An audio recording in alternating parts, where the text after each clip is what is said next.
Hey, sound check again. So, yan mga kaibigan, no? Time check, 3:29 ng hapon. So, sinubukan ko ulit itong lavalier mic natin. Nako, umuulan na dun sa ano. Ulan na siguro na labay. So, sinusubukan ko naman ngayon. This time, we have set the gain on the camera on neutral, meaning 0. Then naka-open visor tayo. Medyo malakas yung hangin. So i-close visor natin. First observe nyo muna itong sound. Naka-open visor. Tapos naka-gain ng 0. Ay no, not gain. Naka-set siya ng 0 yung gain ng audio. Now let us close our visor. Tapos normal lang yung pagsasalita ko. Close natin yung visor. So ngayon naka-close na yung visor natin. Normal ang pagsasalita. Medyo malakas yung hangin kasi umuulan na doon sa unahan. And then we are only cruising at 60 kilometers per hour, more or less. Naka-close visor. I don't know kung mahina ba or sakto lang yung dating ng audio. So ayan, naka-open visor na naman tayo. Kasama ko ngayon si Mrs. at si Baby. We are going sa sentro. Meron lang kaming bibilhin. So sinabay ko na rin ang pag-review once again. Second time review na-change ko na yung setting. So kagabi pag uwi ko lagay yung setting sa positive 7 yung gain. Ngayon is nakalagay lang siya sa neutral 0. So titingnan natin mamaya sa pag-edit natin kung kumusta yung dating ng audio dito sa action cam natin. Open visor. We're speeding up to 57, 59, 60 kilometers per hour.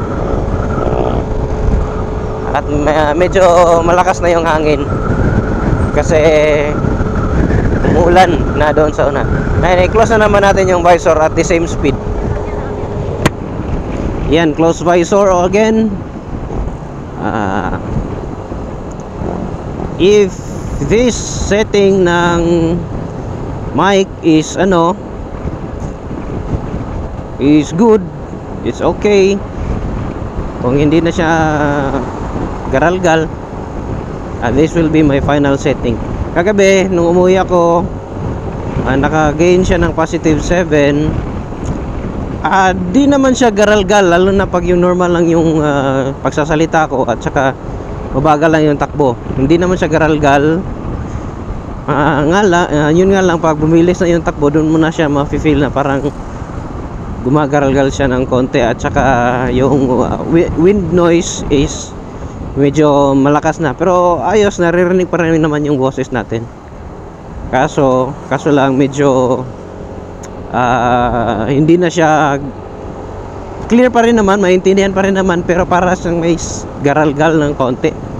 So dito makikita natin or lalaman natin ito mamaya pag ni-review na natin tong footage sa camera, ano yung dating ng audio. So hopefully this will be the fine tuning. Well anyway, pero pag medyo mahina yung dating, well I will increase siguro mga gain positive 2 lang siguro. Pero I think okay na siguro to neutral, no? Para clear yung voice At saka sakto lang yung outside noise. At saka sakto lang din yung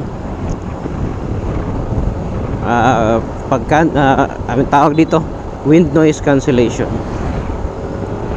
Alright.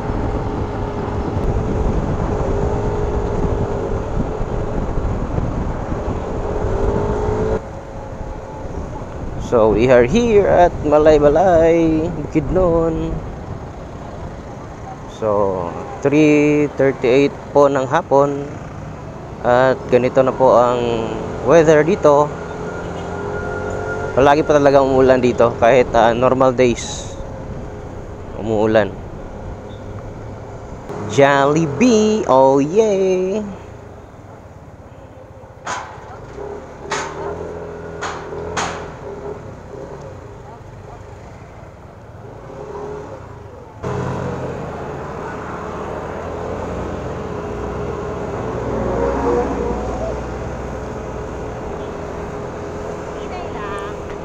So, continue.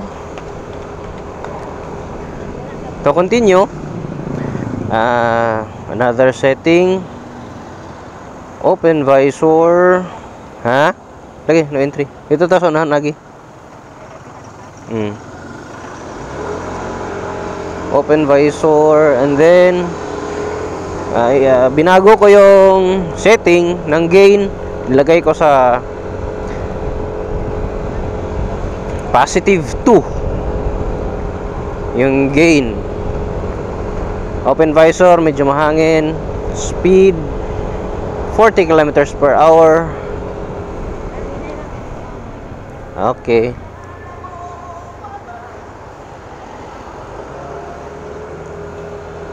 So nakaset po tayo sa positive 2 once again. And then naka open visor. So normal lang yung patakbo natin. Now, close natin yung visor. Yan, ka-close visor na tayo. Ito yung kanyang gain sa kanyang audio. I mean yung dating ng audio, yung capture. I don't know kung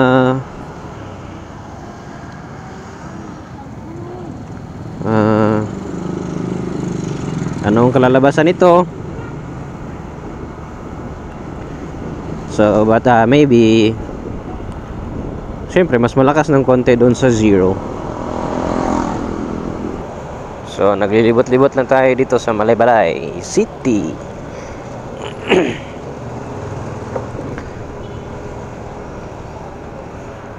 Punta tayo ng Capitol.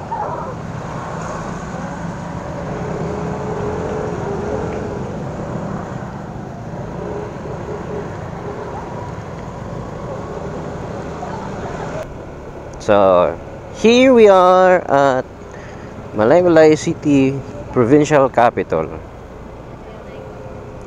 So, nice, oh? Wow!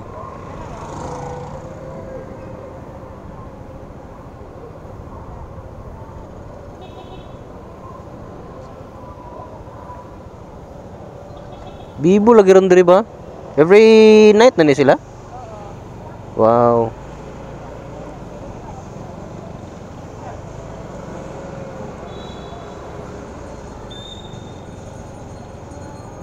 Wow.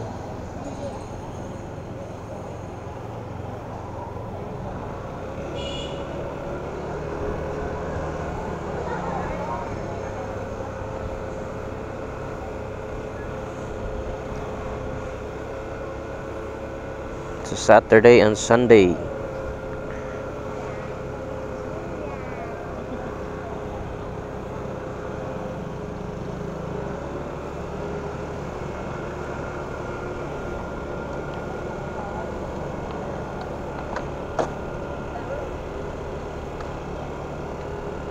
Ay, nakalimut tagdala sa camping chair da.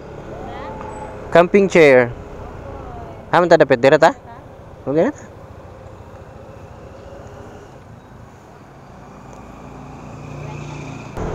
So this time Sinubukan ko tong gain na positive 2 plus 2 sa highway naman, although we are running only at 50 kilometers per hour. Open visor po ito, 50 kilometers per hour, 48, 47, 50 kilometers per hour. Positive 2. Na ngayon, i-close natin yung visor. Now this is the sound ng audio na naka positive 2 close visor, highway at 50, more or less 50 kilometers per hour kph. So this is the audio plus 2 open highway, hindi masyadong mabilis at 43, let's say 40 more or less kilometers per hour yung takbo. Alright.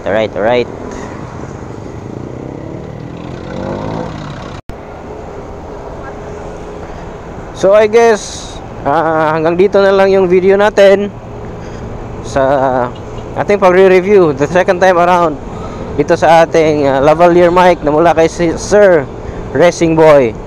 So kayo na po ang mag-decide, I mean by your own judgment, kung okay, kung para sa inyo okay ba yung audio, and kung pasado ba sa preference nyo. By the way, mura-mura lang po ito. So hindi po kayo mapapagastos kagaya nung sa mga ano ba yun, yung purple na brand ng mga lavalier at ng iba pa na sobrang mamahal, umaabot ng 3,000. Ito murang-mura lang po. Pwede ka rin magpasadya ng iyong mga request kay Sir Racing Boy. So hanggang dito na lang po tayo. Whether you decide if you like the audio, the quality ng audio, ilalagay ko lang sa description again yung link ng Shopee ni Sir kung saan nyo mabibili. Okay, so maraming salamat po.